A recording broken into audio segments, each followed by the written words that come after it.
কোরআনের পথে সজীবন গড়ি, পায়ে দোলে সব মতবাদ, স্বপ্নের রঙে আঁকি আলোকিত ভোর, একটি নতুন প্রভাত, একটি নতুন প্রভাত। এই কোরআনুল কারীম শুধুমাত্র মুসলমানদের জন্য নয়। আল্লাহ তাআলা বলেন হাযা বায়ানুল লিন্নাস, মানুষ নামে বিবেচিত যারা তাদের জন্যই এই কোরআনুল কারীম হচ্ছে হেদায়েত। কোরআনুল কারীম শুধু এখানে আল্লাহ তাআলা হাযা বায়ানুল মুসলিমিন দেয় নাই, এখানে আল্লাহ তাআলা হাযা বায়ানুল লিন্নাস বলেছেন। মানুষ নামে বিবেচিত যারা, মানুষ নাম যাদেরকে দেওয়া যায়, প্রত্যেকটা মানুষের জন্য এই কোরআনটা হলো হেদায়েত। এই কোরআনের আলোচনা, কোরআনের ব্যাখ্যা, কোরআনের তাফসীর যখন আপনি করবেন, তখন মানবতা 3 শ্রেণী থেকে বিভক্ত হবে। 1 নাম্বার শ্রেণী, খুব ভালো করে মনে রাখবেন, এই মাহফিলগুলি, এই তাফসীরগুলি শুধুমাত্র কান সুখ করার জন্য নয়।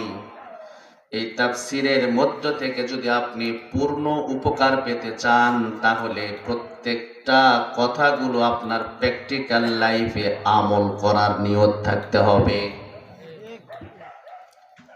আপনি যদি মনে করেন শুধু আমি মাহফিলে যাব, কিচ্ছা কাহিনী ঘটনাগুলো শুনবো, তারপরে রাতের বেলায় নাক ডাকে ঘুমিয়ে ফজরের নামাজ কাজা করে দিব, মাহফিলের দাম নাই। এই মাহফিলগুলো আপনাকে শুনতে হবে। এই কথাগুলো বাস্তব কোরআন ও তাফসীর গুলোকে বর্তমান সিচুয়েশনের সাথে মিলাইতে হবে।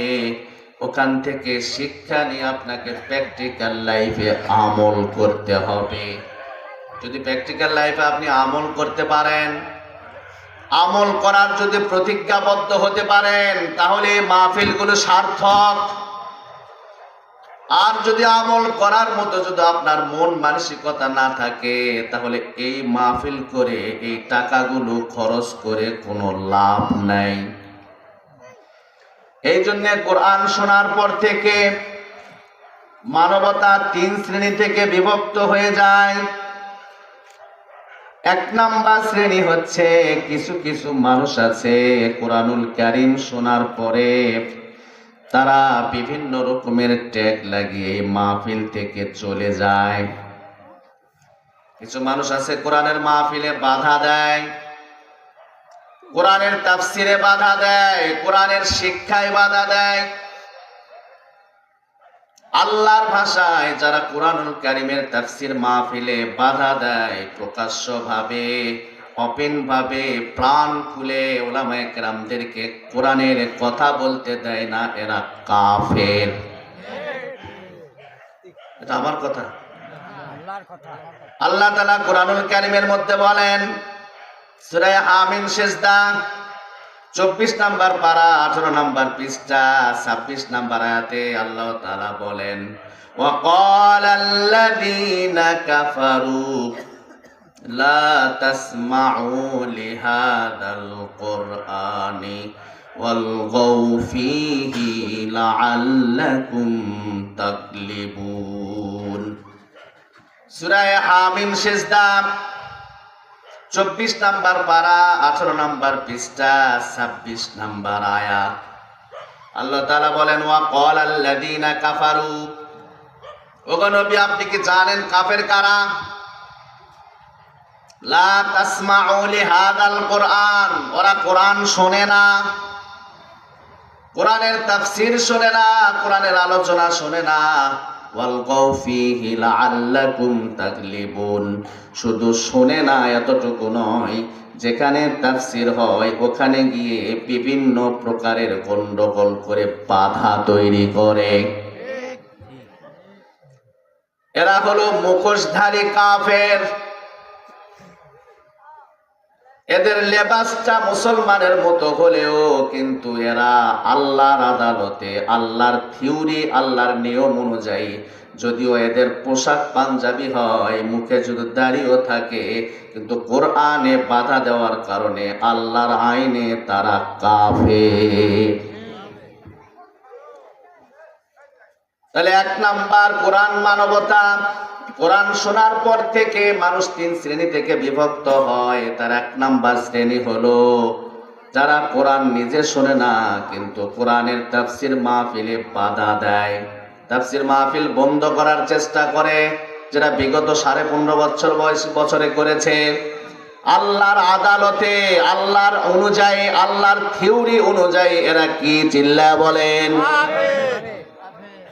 2 নাম্বারের মানবতা, কিছু আছে মুনাফিক।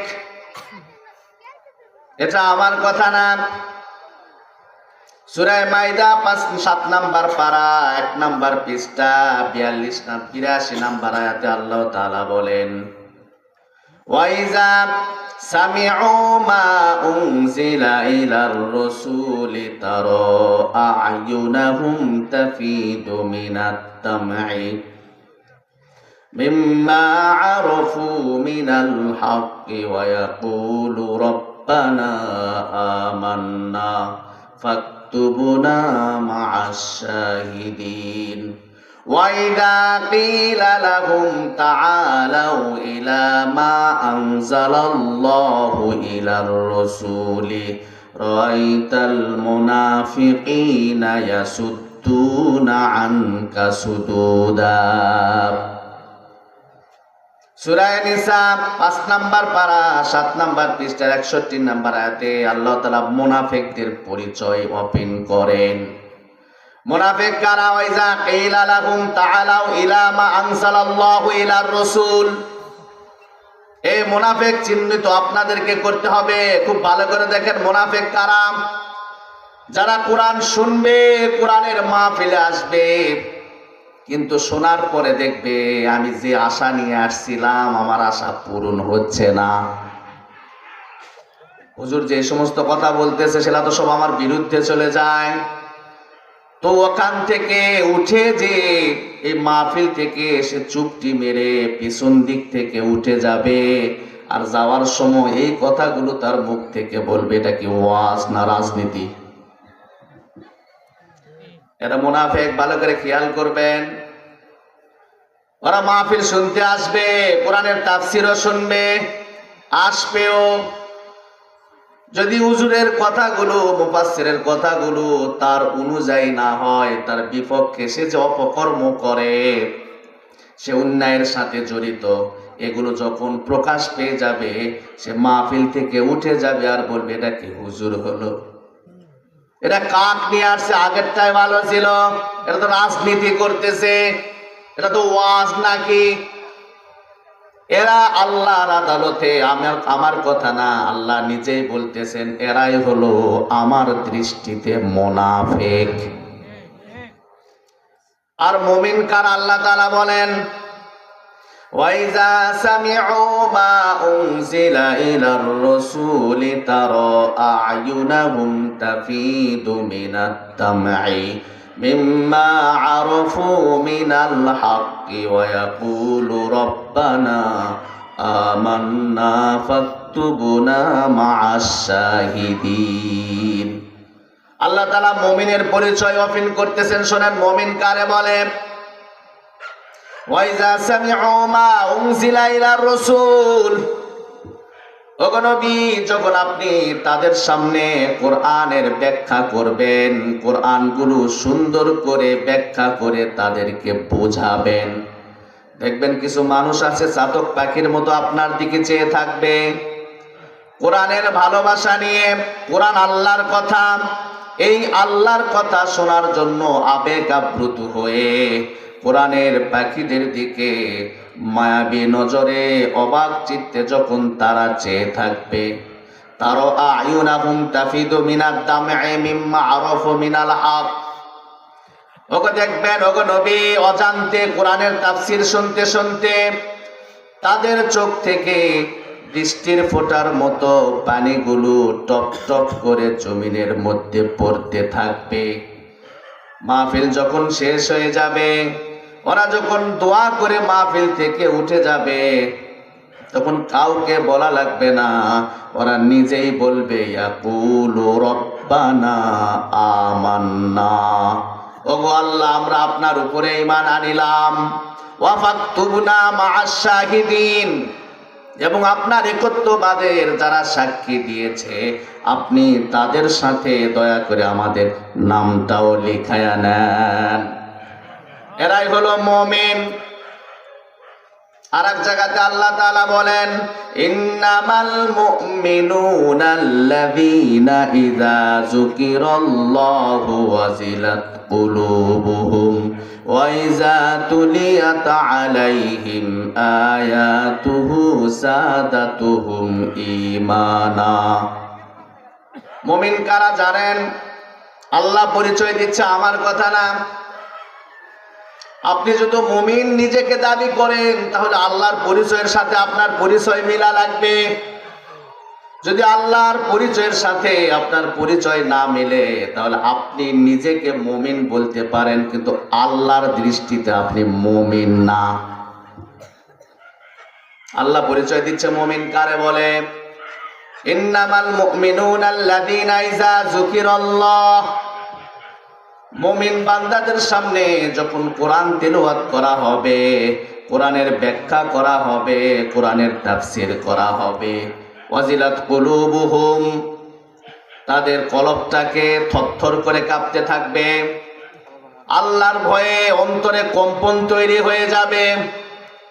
ওয়া ইযা তুলিয়াত আলাইহিম আয়াতিহি যাদাতুহুম ঈমানা, এবং তাদের সামনে যখন আপনি কালামে পাক তিলাওয়াত করবেন আল্লাহ তাআলা তাদের ঈমানের মিটারগুলো বাড়ায়া দিবে। শুধু তাই নয়, ওয়া আলা রাব্বিহিম ইয়াতাওয়াক্কালুন, লাস্ট ফিনিশিং তারা বলতে বাধ্য হবে, একমাত্র ভরসা করি আমরা কার উপরে। আজকে কিন্তু আমরা এই কথা বলতে পারি না, আমরা আল্লাহর উপরে ভরসা করি। আপনি যতই বলেন আমাকে, দেখবেন একটা মেসাল দিলে আপনারা বুঝবেন। মনে করে ধরেন আমার একটা ছোট্ট মেয়ে আছে, বয়স 3 বছর, আর একটা মেয়ে আছে বয়স 5 থেকে 7 বছর। 7 বছর যে মেয়েটার বয়স, ওই মেয়েটাকে যদি আপনি এইভাবে উপরে ছুঁড়ে দিতে চান, মেয়ে কিন্তু চিল্লায়া চিল্লায়া কাঁদতে থাকবে। আর যে মেয়েটার বয়স 1.5 থেকে 2 বছর, ওই সন্তানকে যদি বাবা উপর দিকে এইভাবে ছুঁড়ে দেয়, যত উঁচুতে দেয় সন্তান তত খিলখিল করে হাসে। এটা বাস্তব না অবাস্তব? 7 বছরের ছেলেকে উপরে ফেল দিতে চান, ও আপনার হাত চিপে ধরবে, কান্নাকাটি করবে, আপনারা জড়ায় ধরবে, উপরে যাইতে চাইবে না। কিন্তু 1.5 বছর 2 বছরের সন্তানকে যদি আপনি উপরে ফেলে দেন, ও যতই উপরে দিবেন ততই আরো প্রাণ খুলে হাসতে থাকবে। কারণ কি জানেন? যার বয়স 7 বছর, ওর মনে এইরকম একটা ধারণা হয়েছে, আমাকে তো উপরে ফেলে দিচ্ছে, ঠিক আছে, আপু যদি মিস করে ফেলে তাহলে আমার মাজা থাকবে না, ঠিক কিনা? আর যার বয়স 2 বছর 1.5 বছর, ওই ছেলের তো ওই চিন্তা নাই। ওই সন্তানের কিন্তু এইরকম সিচুয়েশন তৈরি হয় না, এরকম মন মানসিকতাও তৈরি হয় নাই। ওই ছোট্ট বালকটির একটাই মাত্র চিন্তা, আব্বু যত দূরই আমাকে ফেলে দেখ না কেন, আব্বু কখনোই আমাকে ছেড়ে দিবে না, আব্বু যেভাবেই হোক আমারে অবশ্যই ধরবে। ঠিক মুমিনদের এইরকমই ছোট্ট বাচ্চার মতো আল্লাহর উপরে বিশ্বাস রাখা দরকার, ভরসা রাখা দরকার। এই ছোট বাচ্চাটা তার বাবার উপরে যে পরিমাণে ভরসা করে, আমরাও কিন্তু আল্লাহর উপরে ওই পরিমাণে ভরসা করি না, ঠিক কিনা বলেন? যদি ভরসা করতাম তাহলে আজকে আমার গ্রামে কোনো অন্যায় হতো না। সমাজে কোনো অন্যায় করার মতো সাহস পেত না, সমাজে কেউ মাদক সেবন করতে পারত না, সমাজে কেউ সুদ খাইতে পারত না, সমাজে কেউ ঘুষ খাইতে পারত না, সমাজে কখনো নিম্নমানের গরিব অসহায় কখনো নির্যাতিত হতো না। আজকে আমাদের ওই ভরসা নেই, আমরা চিন্তা করতেছি আমি যদি কিছু বলি তাহলে আমার উপরে তো চাপ তৈরি হবে। কিন্তু আপনি যদি এটা ভরসা করতেন আমি তো ন্যায়ের উপরে আছি, অন্যায়কে বাধা দিচ্ছি, আর যে ন্যায়ের পথে থাকে তাকে সাহায্য করে একমাত্র আল্লাহ। যত শত্রুই থাকুক না কেন, যতই আঘাত করুক না কেন, আল্লাহ কখনো আমাকে ছেড়ে দিবে না। এই জন্য ভরসাটা আমাদের নাই। আজকে যে পরিমাণ জুলুম অত্যাচার এই বিগত 15 বছর 15.5 বছরে হয়েছে,